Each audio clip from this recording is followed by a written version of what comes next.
1857 की क्रांति के कारण। दोस्तों, इससे पहले मैं 4 वीडियो अपलोड कर चुका हूँ। एक मेरी वीडियो आई थी 1857 की क्रांति और लॉर्ड वेलेज़ली। दूसरी आई थी 1857 की क्रांति लॉर्ड डलहौजी।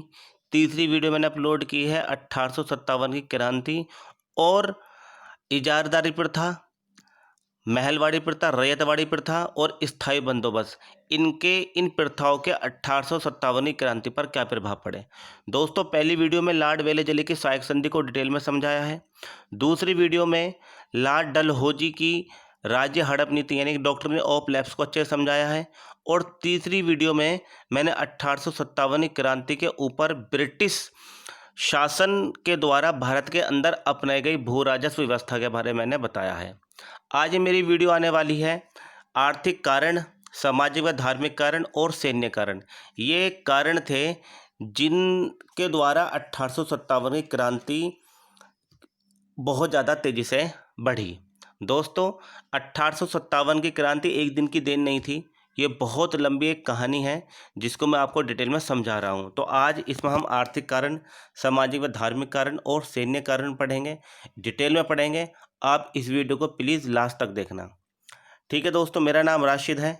मैं बीटेक मैकेनिकल और एमटेक मैकेनिकल में हूँ और ये मेरा 4th वीडियो है। दोस्तों, एक चीज़ मैं बताना चाहता हूँ, मैं कोई भी वीडियो बनाता हूँ उसमें बहुत ज़्यादा रिसर्च, बहुत ज़्यादा मेहनत करता हूँ। तो आपका भी फ़र्ज़ बनता है कि आप मेरे चैनल को सब्सक्राइब कर लीजिए, शेयर कीजिए, क्योंकि मेरी वीडियो पे अभी व्यूज़ कम आ रहे हैं, सब्सक्राइब भी कम है और व्यूज़ भी कम है, वॉचिंग टाइम भी कम है। तो दोस्तों, प्लीज़ अगर कोई प्रॉब्लम हो वीडियो के अंदर तो आप कमेंट सेक्शन में ज़रूर बताना क्या प्रॉब्लम है। ठीक है, जो भी होगी उसको सॉल्व करेंगे, लेकिन आप मेरी वीडियो को ज़्यादा से ज़्यादा शेयर कीजिए। ठीक है, मैं अपना टॉपिक स्टार्ट करता हूँ। 1857 की क्रांति के आर्थिक कारण। दोस्तों, जैसे कि मैंने लास्ट वीडियो में पढ़ाया था कि भारत के अंदर अंग्रेजों ने विभिन्न प्रकार के टैक्स भारतीय किसानों पर, ठीक है, भारतीय मजदूरों पर, भारतीय कामगारों पर और भारतीय जो बिजनेसमैन हैं उनको ऊपर विभिन्न प्रकार के कर लगाए। इसका एक कारण ये भी था दोस्तों, इंग्लैंड के अंदर इसी समय पर औद्योगिक क्रांति अपने जोरों पर थी और औद्योगिक क्रांति किसी भी देश में अगर आती है तो उसके लिए 2 चीज़ें सबसे ज़्यादा चाहिए होती, एक पैसा और दूसरा कच्चा माल। पैसा होगा तभी आप अपने साम्राज्य विस्तार कर सकते हो, आप अपनी औद्योगिक क्रांति को आगे बढ़ा सकते हो, एक क्रांति ला सकते हो। दूसरा, कच्चा माल। उसी समय पर जो अमेरिका था वो ब्रिटेन का उपनिवेश था, लेकिन ब्रिटेन के उपनिवेश से जो अमेरिका था वो आज़ाद हो चुका था, यानी कि एक अलग राष्ट्र बन चुका था। तो इस टाइम पर जो ब्रिटिश शासक थे उनकी टोटल निगाहें किसके ऊपर थी? भारत के ऊपर। यहाँ पर इन्होंने भारतीयों के ऊपर विभिन्न प्रकार के टैक्स लगाए, जैसे किसानों के ऊपर रैयतवाड़ी, इजारदा इजारदारी प्रथा, रैयतवाड़ी प्रथा, महलवाड़ी प्रथा और आपकी स्थायी बंदोबस्त की प्रथा लेकर आए। और यहाँ पर जमींदारों के द्वारा भारत के किसानों को ऊपर बहुत ज़्यादा टैक्स लगा दिया गया। यहाँ से किसान बिल्कुल बेकार हो गए, यानी कि उनकी जो खेती बाड़ी थी बिल्कुल ख़त्म हो गई। वो धीरे धीरे टैक्स के अंदर दबते चले गए और यहाँ पर किसान पूर्ण रूप से बर्बाद हो गए। लेकिन यहाँ पर एक एक जो तबका था वो उभर कर आया, जिसको आप व्यापारी, साहूकार, ठीक है, व्यवसायी बोल सकते हो। इन लोगों ने जो छोटे छोटे किसान थे उनकी ज़मीनों गिरवे रखा और धीरे धीरे उनकी ज़मीनों को हड़पते चले गए। दूसरा क्या था, जो बड़े बड़े किसान थे, बड़े बड़े जमींदार लोग थे, उन्होंने छोटे छोटे किसानों का शोषण करा और शोषण करने के बाद उनकी ज़मीनों को हत्याना शुरू कर दिया। क्योंकि अंग्रेज़ों ने यहाँ पर बोला था जो भी किसान टैक्स नहीं देगा आप उसकी ज़मीन को हड़प सकते हो, उसका मालिकाना हक ख़त्म कर सकते हो। तो यहाँ पर छोटे मजले किसानों का बहुत ज़्यादा शोषण हुआ। इसीलिए 1857 की क्रांति में जो बड़े व्यापारी थे, साहूकार थे, बिजनेसमैन थे, जमींदार थे, उन्होंने 1857 की क्रांति में अपना योगदान नहीं दिया और उल्टे अंग्रेज़ों की सपोर्ट की। जबकि छोटे किसानों ने यहाँ पर बढ़ चढ़कर हिस्सा लिया, लेकिन असफल होने का एक कारण ये भी रहा। दूसरी बात दोस्तों क्या था, जब इंग्लैंड के अंदर औद्योगिक क्रांति शुरू हुई तो यहाँ पर जो इंडियन माल था, इंडियन जो, जैसे मैं मानता हूँ कि भारत के अंदर सिरेमिक का काम, कॉटन का काम पूरे यूरोप में फेमस था। सिरेमिक का काम बहुत अच्छा था, यहाँ पर नक्काशी होती थी और यह हमारा इंडियन जो माल था वो यूरोप कंट्रियों में बहुत ज़्यादा पसंद किया जाता था। अब अंग्रेजों ने भारतीय माल को यूरोप में भेजना बंद कर दिया, यानी कि ऑटोमेटिक बंद ही हो जाता, क्योंकि बहुत ज़्यादा इन पर विदेशी शुल्क लगा दिया, एक्साइज ड्यूटी जिसको आप बोलते हो वो लगाया। और धीरे धीरे जो ये छोटे और मझले उद्योगपति लोग थे, इनका धीरे धीरे सारा जो धंधा था वो चौपट हो गया। दूसरा कारण ये भी था, जो ब्रिटेन थी उसके अंदर औद्योगिक क्रांति शुरू हो चुकी थी, तो वहाँ से मशीनों के द्वारा बना हुआ माल भारत में आता था। और भारत में क्या था, हाथों के द्वारा नक्काशी डिज़ाइनिंग की जाती थी। तो भारत के जो उत्पाद थे वो ब्रिटेन के उत्पाद से ज़्यादा महंगे थे। इसीलिए भारत के जो उत्पाद थे उनको लोग बाग कम खरीदते थे, क्योंकि वे महंगे थे। और जो ब्रिटेन के उत्पाद थे वो मशीनों से बनकर आते थे, इसलिए वो सस्ते थे। तो इसलिए जो भारत के उत्पाद थे उनकी डिमांड बहुत ज़्यादा कम होने लगी, और धीरे धीरे सारा व्यवसाय जो था वो पट होने लगा। ठीक है। अब जो अंग्रेज थे वो मनमाने तरीके से भारतीय उत्पाद को खरीदते थे, और फिर उसको इंग्लैंड भेजकर अपने मनमाने तरीके से भारत में लेकर आते थे, और मनमाने तरीके से रेट लगाकर उनको बेचते थे। और जो इंडियन प्रोडक्ट वो खरीदते थे उसको भी मनमाने दामों में वे खरीदते थे। तो इसलिए जो पूरा धंधा था वो चौपट हो गया इनका। इसी वजह से, जैसे ये पॉइंट मैंने यहाँ पर लगा, इंग्लैंड में औद्योगिक क्रांति के कारण मशीनों से बने उत्पाद अत्यंत सस्ते दामों में भारत में बिकने लगे थे, जिस कारण भारतीय कारीगरों के रोजगार के साधन छिनने लगे, और ऊपर से ब्रिटिश सरकार ने उनके ऊपर अधिक कर भी लगा रखा था, जिस कारण उन कारीगरों के मन में असंतोष की भावना ने जन्म लिया, और ये 1857 क्रांति का कारण बना। आगे चलते हैं दोस्तों, आगे चलते हैं, अगला पॉइंट इसमें देखते हैं, अंग्रेजों का व्यापारिक नीति। अंग्रेजों की व्यापारिक नीति के कारण भारत के सभी भारतीयों के व्यापार ठप पड़ गए। भारतीय उत्पादों को विदेश में भेजने के लिए अत्यधिक शुल्क देना पड़ता था। ये पॉइंट मैंने आपको बताया था, अत्यधिक शुल्क देना पड़ता था, जिसमें मुनाफे के स्थान पर घाटा होने की संभावना अधिक होती थी। और भारतीय उत्पादों में भारत में कोई खरीदने को तैयार नहीं था, क्योंकि इनकी कीमत इंग्लैंड के उत्पादों से अधिक होती थी, जिस कारण भारतीय व्यापार लगभग समाप्त हो गया, और भारतीय व्यापारियों के मन में गुस्सा बढ़ने लगा। ठीक है। ब्रिटिश साम्राज्य की स्थायी बंदोबस्त की नीति और अत्यधिक कर, मैंने जैसा आपको बताया था, रैयतवाड़ी, महलवाड़ी, ठीक है, और आपकी स्थायी बंदोबस्त, इजारदारी प्रथा ये चलाई, और यहाँ पर बहुत ज़्यादा मात्रा में इन लोगों ने टैक्स लिया। तो जो किसान थे वो वैसे पहले से पहले तराई होने लगे थे, और अपनी ज़मीन का जो मालिकाना हक था वो भी इनसे छीनने लगा था। ठीक है। नीति और अत्यधिक कर, ब्रिटिश सरकार ने स्थायी बंदोबस्त की नीति के तहत भारत के जमींदारों को जमीन का मालिक बना दिया था। जिस जमींदार एक निश्चित मात्रा में सरकारी खजाने में जमा करा देते थे, और किसानों से अधिक मात्रा में कर वसूलते थे। सामान्यतः जनता पर भी सरकार बहुत अधिक मात्रा में कर लगा रखा, जिस कारण सामान्य जनता भी सरकार का विरोध करने लगी थी। इन मैं पॉइंटों को अच्छे से बता चुका हूँ। लॉर्ड कॉर्नवालिस के टाइम में, वारेन हेस्टिंग के टाइम में, टॉमस मुनरो, होल्ट, मैंकाजी, इन सब के बारे में मैंने यहाँ पर बताया है दोस्तों। तो मेरी पिछली वीडियो जरूर देख लेना आप लोग। यहाँ पर 1857 क्रांति के सामाजिक कारण, ये पॉइंट यहाँ पर दोस्तों इसको समझना बहुत ज़्यादा इम्पोर्टेंट है।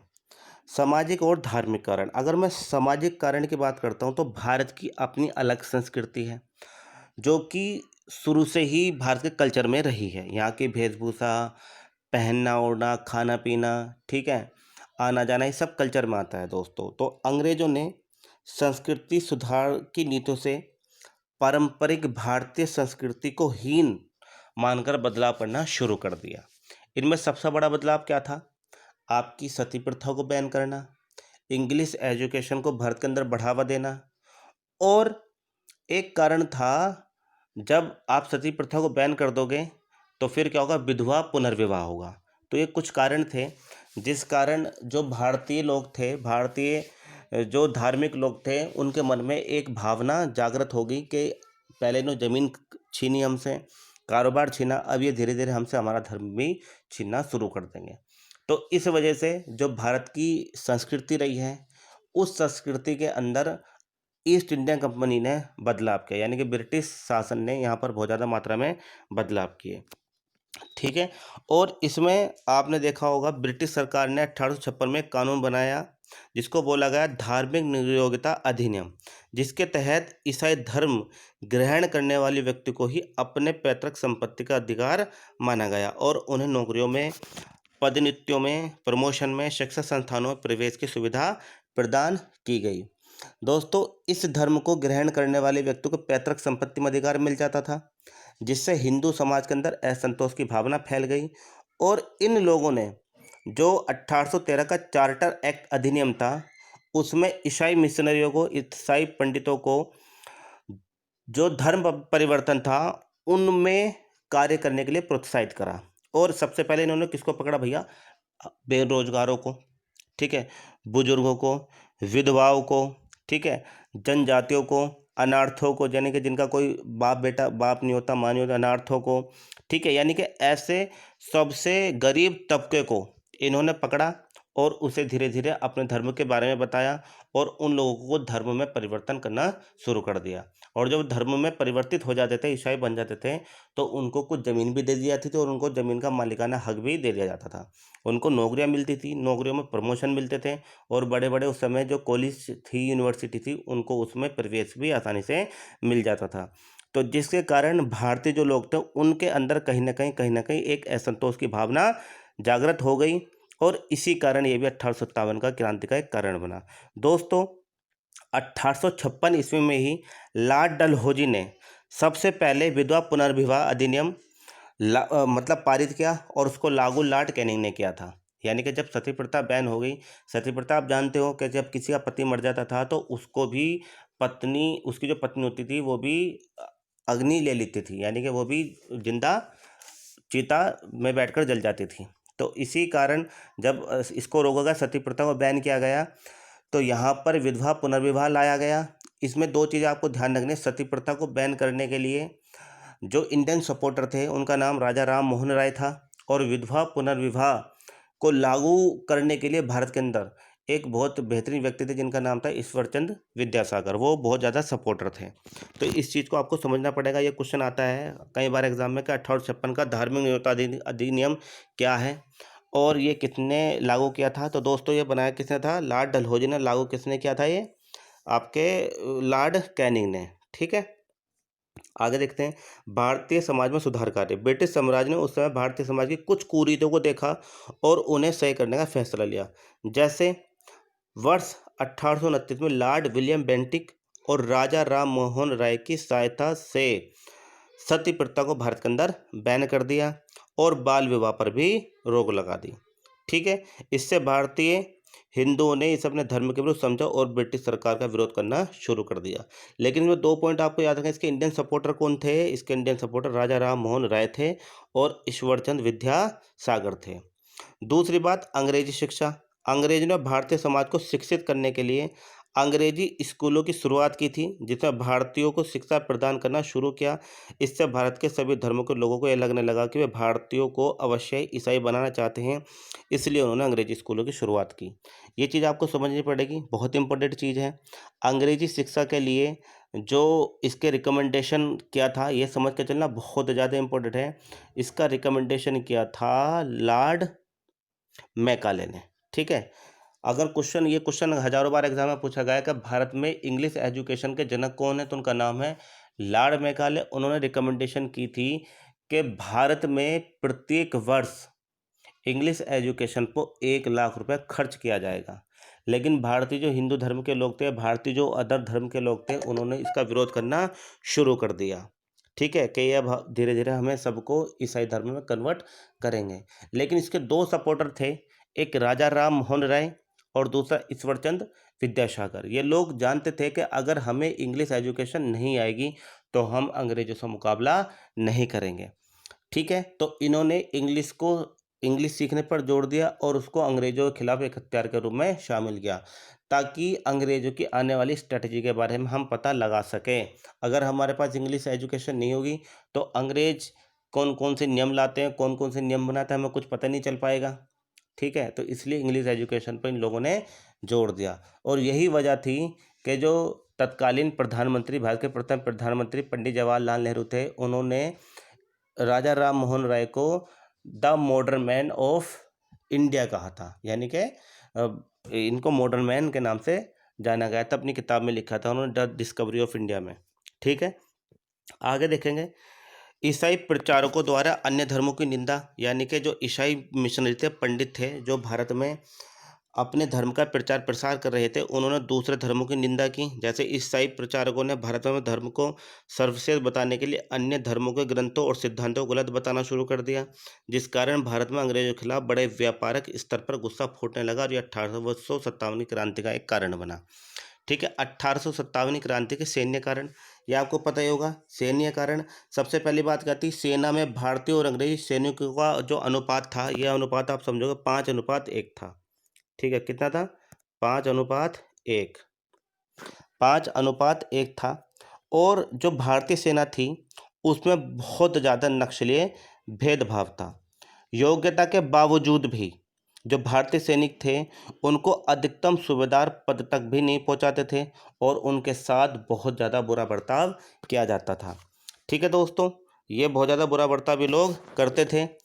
एक जनरल एक्ट आया था 1856 लॉर्ड कैनिंग के समय, 1856 में सामान्य सेवा भर्ती अधिनियम पारित किया गया और जिसमें साफ साफ लिखा गया था कि भारतीय यानी कि जो सेना में लोग हैं उनको किसी भी समय पर किसी भी स्थान पर समुद्र, यहाँ तक कि समुद्र पार भी भेजा जा सकता है। ठीक है, और वो सारे सैनिक अंग्रेजी आदेशों पर ही निर्भर रहेंगे। अब देखो कितना बुरा बर्ताव था, यानी कि एक्ट पारित कर दिया और उसमें जो भारतीय लोग थे उनकी सेना में शामिल, उन लोगों को कभी भी किसी भी टाइम भी कहीं भी किसी समय ड्यूटी पर भेजा जा सकता, यहाँ तक कि समुद्र पार भी भेजा जा सकता था। ठीक है, और साथ में उनको जो प्रमोशन था वो भी नहीं मिलता था और उनके साथ बुरा बर्ताव भी किया जाता था। ठीक है, तो इसी वजह से जो भारतीय सैनिक थे वो बहुत ज़्यादा अंग्रेजों के खिलाफ गुस्से में थे और ये भी एक 1857 क्रांति का कारण बना। दूसरा क्या, भारतीय सैनिकों के साथ अभद्र व्यवहार। ब्रिटिश सैनिक परेड के दौरान भारतीय सैनिकों के साथ अभद्र व्यवहार करते थे। वे भारतीय वे भारतीय भारतीयों के सामने उनकी सभ्यता, संस्कृति और धर्म का मजाक उड़ाते थे, जिस कारण भारतीय सैनिकों का आक्रोश अंग्रेजी सरकार के खिलाफ बढ़ने लगा था। और दोस्तों एक कारण ये भी था, जो हिंदू धर्म थे उनको टीका लगाने की आदत है, मुस्लिमों को दाढ़ी रखने की आदत है, उनका धर्म उनको इस बात की इजाज़त देता है। और तीसरा ये था कि जो सिख होते थे वो पगड़ी बांधते थे। अंग्रेजों ने इन सब पर बैन कर दिया। उन्होंने कहा कि अगर तुम्हें सेना के अंदर आना है तो ना तो पगड़ी पहननी, ना टीका लगाना, ना दाढ़ी रखनी। तो इससे क्या था, जो धार्मिक भावनाएं थी वो आहत हुई और धार्मिक भावनाओं को आहत होने के कारण उनके अंदर गुस्सा भी फूटा। ठीक है, एक कारण और था, वेतन, पदोन्नति और तैनाती में भारतीयों के साथ भेदभाव किया जाता था। भारतीय सैनिकों के साथ ब्रिटिश प्रशासन भेदभाव वाली नीति अपनाता था। वे केवल ब्रिटिश सैनिकों और अधिकारियों को ही वेतन और पद में उन्नति देते थे। वह भारतीयों की तैनाती भी अशांत इलाकों में करते थे, जबकि ब्रिटिश सैनिकों की तैनाती शांत व साफ इलाकों में करते थे। इसी कारण भारतीय जो सेना थी उनके अंदर भी अंग्रेजों के खिलाफ एक गुस्सा था। अब आपने देख लिया होगा कि जो इंग्लिश थे, ईस्ट इंडिया कंपनी के लोग थे, ब्रिटिश प्रशासन के लोग थे, वो भारतीय लोगों के साथ में कितना ज़्यादा बुरा व्यवहार करते थे। हर तरीके से भारतीय लोगों का शोषण किया। मैं तो ये कहूँगा कि जैसे कपड़ा को धोते हैं, उसको सुखाते हैं और थोड़ा बहुत पानी लग जाता है, फिर उसको निचोड़ के फिर सुखाते हैं। इस तरीके से ब्रिटिश प्रशासन ने भारतीय लोगों के साथ यही काम किया, यानी कि हर तरीके से भारतीय लोगों का शोषण किया। उसमें हर तबके का इंसान मारा गया। तो यही कारण बना 1857 की क्रांति का। आपको अच्छी लगी होगी तो प्लीज़ शेयर कर देना वीडियो को।